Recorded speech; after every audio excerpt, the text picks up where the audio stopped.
Welcome to Creation in the 21st Century. I'm your host, Carl Ball, founder and director of the Creation Evidence Museum in Glen Rose, Texas. The title to today's program is No Dodging, Please. Now, there's a reason for that. This is a follow-up to a program I previously telecast titled Don't Dodge the Question. But there's a specific reason for the title to No Dodging, Please.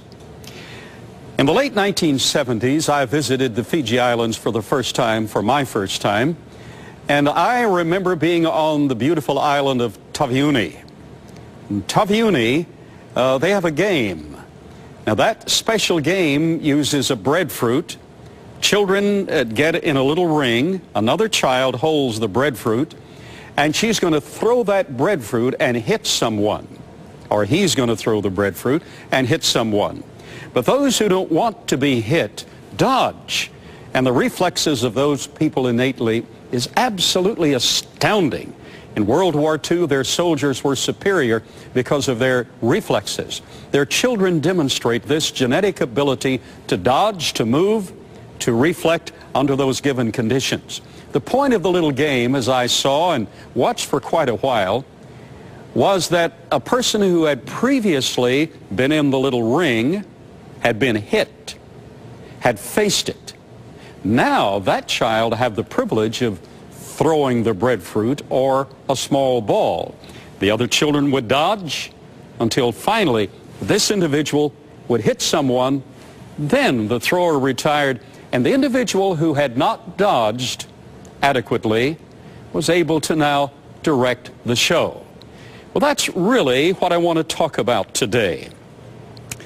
There are questions that today's academic professors, by and large, who hold to naturalism, have dodged. But no dodging, please. If you're going to stand in a position of authority, if you're going to declare that which is scientifically true and is to be taught at our major universities around the world, you're going to have to take the responsibility of facing the question. No dodging, please. In a previous telecast, I related to those, or I referred to those who hold to naturalism, like Richard Dawkins of this hour, that life is purposeless, to William Provine, who says life is meaningless. And is that really true? Yet the fathers of the modern scientific disciplines, such as Sir Isaac Newton, the father of universal gravitation, which affects how this paper remains in place, which affects the motion of my hands, the motion of my head, the internal structure, the biological rhythms of my body and yours, affected by that which was analyzed by Isaac Newton, the father of modern science and recognized universally as the greatest scientist who ever lived. Yet he stated that all of this was designed and under the dominion of an intelligent and powerful being. Robert Boyle, the father of modern chemistry, stated the very same thing, that the Lord's handiwork is over all. And then Michael Faraday, the father of electromagnetism, which affects the movement of every subatomic particle and the movement of heavenly bodies and the interchange of all the forces.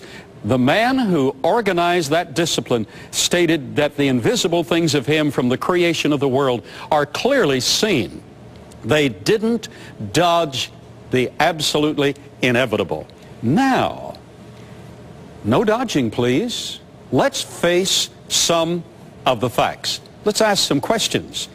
In a previous telecast, I asked the question to the geologist and the paleontologist working in the rocks, the sedimentary deposits, and the worldwide display of organisms that were once alive, that are now fossilized and embedded in the sedimentary deposits. I asked the question, where is your geologic column? Well, you'll see in every book of paleontology, every book of anthropology by reference, in every book of geology, you'll find this geologic column. But now, no dodging, please. Where is it in the field? It's not there. Most beginning students, some graduate students, Many professors who teach in this field are not aware that this column is found nowhere intact on the face of the earth. Now, you do find the fossils of this era, fossils of this period, the fossils of this entire era, but you find them intermingled with fossils of other eras, period, epochs in time. You don't find a systematic graduation from the early single-celled organisms. You find the same single-celled organisms at the top of the column. In fact, recently published in Nature magazine was the fact that bacteria that was assigned 250 million years in evolutionary assignment of dating had been revived without the loss of any of its DNA and actually functioned as modern bacteria. Wait a minute. No dodging, please. How can you have dormant bacteria for 250 million years, revive it under the right conditions simply by the addition of nutrients, and have it function parallel to modern, and it is modern to bacteria? The simple fact is, and no dodging please, there's a sedimentary layer that extends worldwide. It's called the Austin Chalk of the Cretaceous. We work in its adjacent layer at Glen Rose, Texas. It runs from Austin, Texas, 1,600 miles to the eastern seaboard, picks up again at the White Cliffs of Dover, runs throughout Europe, Russia, Scandinavia, China.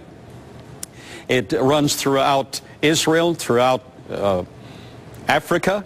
From Texas, it runs south throughout South America, runs north throughout Canada, runs all the way to the western seaboard. It picks up again in Australia.